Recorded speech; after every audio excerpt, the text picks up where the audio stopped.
2026 ఫిబ్రవరి 7వ తారీఖున యూట్యూబ్లో నేను T20 వరల్డ్ కప్ అనేది ఇండియా గెలవటం జరుగుతుందని చెప్పడం జరిగింది. అంటే టోర్నమెంట్ స్టార్ట్ అవ్వకముందే చెప్పడం జరిగింది. అది మార్చి 8వ తారీఖున అది ప్రూవన్ అయ్యింది. ఇది యూట్యూబ్ ఛానల్లో పెట్టడం జరిగింది. వార ఫలాల్లో పెట్టాను కూడాను. మీ కింద డిస్క్రిప్షన్లో లింక్ ఉంటుంది. నిజమా కాదా అనుకుంటే కనుక లింక్ ఓపెన్ చేసి చూడండి. జై శ్రీరామ్. 2022 నుంచి 2026 మార్చి వరకు మొత్తం 20 ప్రెడిక్షన్స్ అనేవి ప్రూవెన్ అయ్యాయి. అవన్నీ కింద డిస్క్రిప్షన్ లో ఇవ్వడం జరుగుతోంది. ఇది నిజమా కాదా అనుకుంటే కింద డిస్క్రిప్షన్ లో లింక్స్ ఓపెన్ చేసి చూడండి. నిజమైతేనే నా ఛానల్ ని సబ్స్క్రైబ్ చేసుకో. వృశ్చిక రాశికి అధిపతి కుజుడు. వృశ్చిక రాశిలో అనురాధ 4 పాదాలు, జ్యేష్ఠ 4 పాదాలు, విశాఖ 4వ పాదం ఉంటుంది.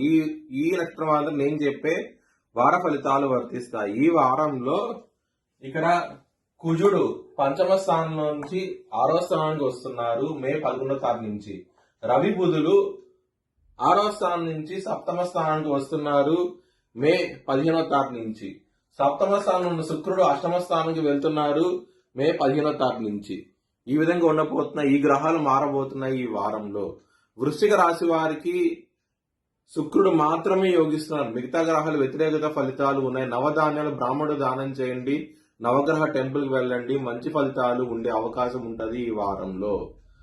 సోమవారము, మంగళవారం, బుధవారం రోజు ముఖ్యమైన పనులు స్టార్ట్ చేయకండి. స్టార్ట్ చేసే వ్యతిరేకత ఫలితాలు, ధన నష్టం వచ్చే అవకాశం ఉంటది. శుక్రవారము, శనివారం రోజున ముఖ్యమైన పనులు స్టార్ట్ చేసాను ఖచ్చితంగా విజయం సాధించవచ్చు. చాలా మంచి ఫలితాలు అయితే ఉంటాయి. ఇక్కడ వృశ్చిక రాశి వారికి కుటుంబాధిపతి అయిన గురువు 8వ స్థానంలో ఉంటాము. కుటుంబ స్థానం మీద శని దృష్టి ఉండటము, ఈ విధంగా ఉండటం మూలంగా ఇబ్బందులు పడే అవకాశం ఉంటది ఈ వారంలో అవుతాయి కనుక. ధనపరంగా ఎటువంటి సమస్యలు అయితే ఉండదు. ఈ వారంలో చాలా మంచి ఫలితాలు చూస్తారు. లవర్స్ కి మాత్రం బ్యాడ్ టైం నడుస్తుంది.